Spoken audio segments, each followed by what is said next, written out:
Have you ever watched someone become a legend in under 10 seconds? What if I told you an 18-year-old just walked onto one of the most famous tracks on the planet and broke a barrier that most professional sprinters never touch in their entire careers? This happened on home soil, in front of a home crowd, at the legendary Hayward Field in Eugene, Oregon. An American teenager just broke the 10-second barrier under the world's brightest junior spotlight. The wind was legal, at plus 0.1 meters per second. The stage was set, and what happened next will be talked about for years. Stick around, because we are breaking down every single second of this race. Before we dive in, let's talk about why this race actually matters, because this was not just another junior race. This was the men's 100 meters final at the 2026 World Athletics Under 20 Championships, held in Eugene, Oregon from August 5th to August 9th. This is the 21st edition of this championship, and it was hosted at Hayward Field, a venue so historic in track and field circles that it has earned its own nickname, Tracktown, USA. This is the same track that hosted the 2014 World Under 20 Championships, the 2022 World Athletics Championships, and the 2024 U.S. Olympic Team Trials. In other words, this is hallowed ground for sprinters. Now here's why you can trust everything we're about to tell you. Every single time, every position, every name in this video has been cross-checked against the official World Athletics top list database, along with coverage from Olympics.com and Let'sRun.com. This is not guesswork. This is verified, down to the 100th of a second. And the man at the center of it all, Tate Taylor, was not some unknown wild card.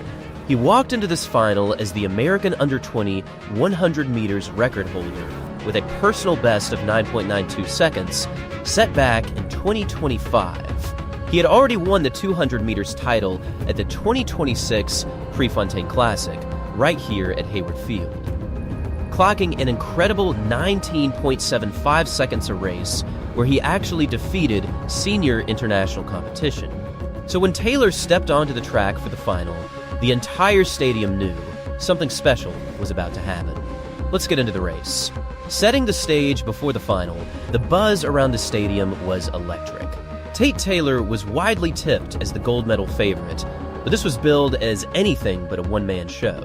Jamaica's Gary Card, the Jamaican Under 20 national record holder at 9.93 seconds, and a member of Jamaica's 2024 4x100 meters relay gold medal squad, was considered a legitimate threat. So was Great Britain's Jake Odie Jordan, who, get this, had actually beaten Taylor in their most recent head-to-head meeting. And then there was South Africa's Marco Ferreira, seated second heading into the final, with a lifetime best of 10.04 seconds and plenty of confidence to match. Taylor's road to the final was not a fluke either. He won his opening heat in 10.05 seconds, then backed it up with the fastest time of the semifinals, 10.06 seconds, sending a clear message to the rest of the field before the biggest race of his young career. Now, let's talk about the final itself. The wind reading was plus 0.1 meters per second, fully legal, and about as fair a condition as sprinters could ask for. At the gun, the field was locked in an incredibly tight battle out of the blocks. Reaction times across all 9 athletes were separated by just hundredths of a second. Taylor's reaction time was 0.138 seconds solid, but not even the fastest in the field. But then came the drive phase.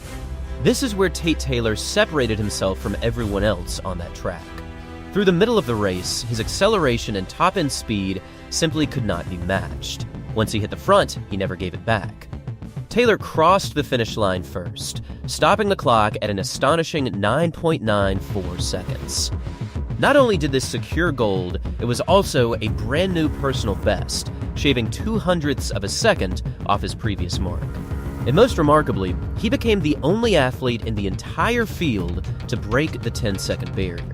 Behind him, Gary Card of Jamaica ran a strong, composed race from start to finish, crossing the line in second place with a time of 10.05 seconds.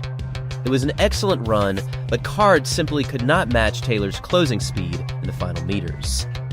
Taking the bronze medal was South Africa's Marco Ferreira, who clocked 10.16 seconds, maintaining excellent form throughout the race to secure his spot on the podium. The rest of the field let's run through the rest of the finishers, because every single one of these athletes earned their place in this final. In fourth place, Team USA's Kyler Brown crossed the line in 10.29 seconds. Fifth place went to Great Britain's Jake Odie Jordan, finishing in 10.31 seconds.